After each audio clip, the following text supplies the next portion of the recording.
नमस्कार। Star news में आप सभी को स्वागत है।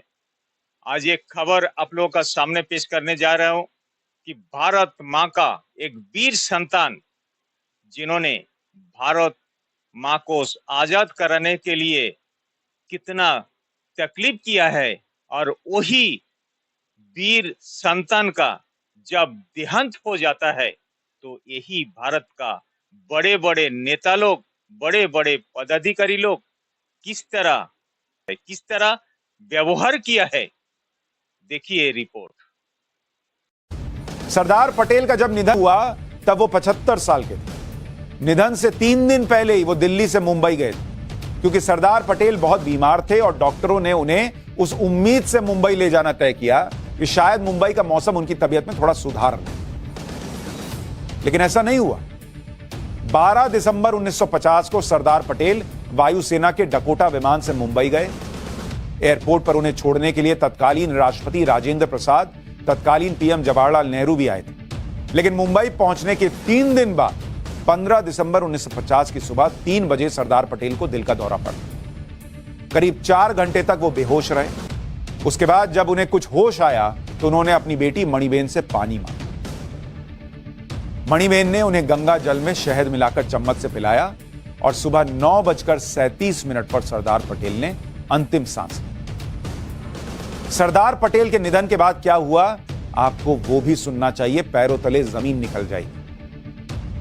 पटेल के निधन के 1 घंटे बाद ही संसद की बैठक बुलाई गई और वहां पर नेहरू ने पटेल के निधन के बारे में सदन को बताया। 1 हफ्ते का राजकीय शोक रखा गया और सभी सरकारी कार्यक्रम रद्द कर दिए गए। देश और विदेश से सरदार पटेल के निधन पर शोक संदेश आने लगे। पटेल के अंतिम संस्कार में शामिल होने के लिए नेहरू और सी राजगोपालाचारी दिल्ली से मुंबई पहुंच गए। लेकिन नेहरू नहीं चाहते थे कि कोई और भी सरदार पटेल के अंतिम संस्कार में जाए। मशहूर लेखक और नेता और शिक्षाविद के.एम. मुंशी की किताब है पिलग्रिमेज टू फ्रीडम। उसका पन्ना नंबर 289 और 290 खोलकर देख लीजिएगा। उन्होंने लिखा है कि जब सरदार पटेल का मुंबई में निधन हुआ तो जवाहरलाल ने अपने मंत्रियों और सचिवों को आदेश जारी किया कि वो सरदार पटेल के अंतिम संस्कार में न जाएं। सरकार के मंत्रियों में मैं उस वक्त बॉम्बे के पास माथेरन में ही था। एनवी गाडगिल, सत्यनारायण सिन्हा, वीपी मेनन ने नेहरू के आदेश को नहीं माना और अंतिम संस्कार में शामिल हुए। अंतिम संस्कार में जाने से रोक रहे थे। जवाहरलाल नेहरू ने राष्ट्रपति राजेंद्र प्रसाद से भी मुंबई न जाने का निवेदन किया।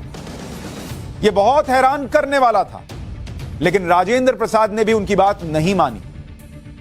के.एम. मुंशी ने अपनी इसी किताब में लिखा है कि नेहरू का मानना था कि राष्ट्रपति को किसी कैबिनेट मंत्री की अंत्येष्टि में हिस्सा नहीं लेना चाहिए, इससे गलत परंपरा शुरू हो जाएगी। क्या पटेल सिर्फ कैबिनेट मंत्री थे? इस देश के लिए उनका इतना बड़ा योगदान और राजेंद्र प्रसाद को नहीं जाना चाहिए था, लेकिन नेहरू रोक रहे थे।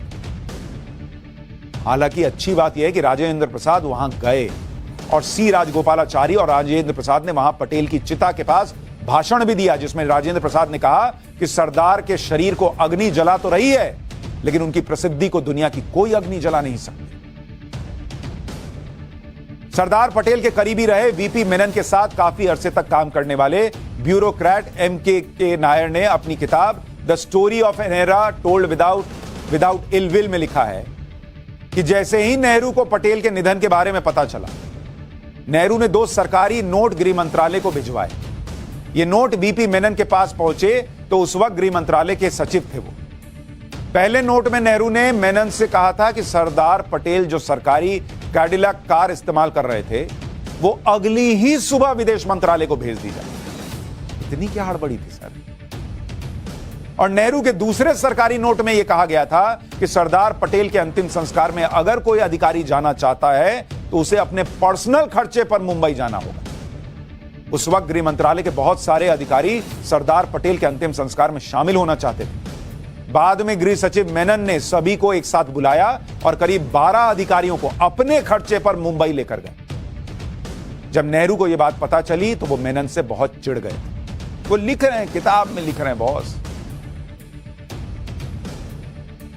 सरदार पटेल की अंत्येष्टि में लोग ना चाहें, ये क्या सोच है भाई, मैं तो समझ ही नहीं पा रहा। इतना दुख होता है सुनकर और गुस्सा भी आता है। सोचिए, ये सब नेहरू उस नेता के निधन पर कर रहे थे जो देश के गृह मंत्री नहीं, डिप्टी पीएम भी थे और देश के सबसे मजबूत और लोकप्रिय नेताओं में एक थे। ये उनके अंत्येष्टि की तस्वीरें आपको दिखा रहा हूं। हैरान रह जाएंगे कि इसमें ये इतनी भीड़ ना हो, इतने लोग ना हो, ये भी कोई चाह रहा होगा, सोच रहा होगा। ऐसा कोई सोच सकता है? आप हैरान रह जाएंगे जब आप सुनेंगे कि सरदार पटेल के अंतिम संस्कार में कितने लोग शामिल थे। नेहरू के ये सब करने के बाद भी सरदार पटेल को अंतिम विदाई देने 10 लाख लोग आए थे। अरे ऐसे रुकता है क्या प्यार? 10 किलोमीटर लंबी भीड़ थी, 1500 से ज्यादा अधिकारी शामिल हुए, कोई रोके ना रुका। सरदार पटेल का निधन बॉम्बे के बिरला हाउस में हुआ था और उनका अंतिम संस्कार मरीन लाइंस में हुआ। लेकिन यह इतिहास का वो पन्ना है जो बहुत लोग नहीं जानते। तो ये रिपोर्ट आप लोगों ने देखा और समझ गया होंगे कौन किस तरह बिहेव किया है। तो मैं स्टार न्यूज का तरफ से मैं यही बोलना चाहता हूं सारा भारतवासी को कि सरदार पटेल का साथ जो व्यवहार हुआ ये क्या सही हुआ? सवाल आता है। आप लोगों का विचार जरूर मेरा चैनल बॉक्स में कमेंट करके बताइएगा।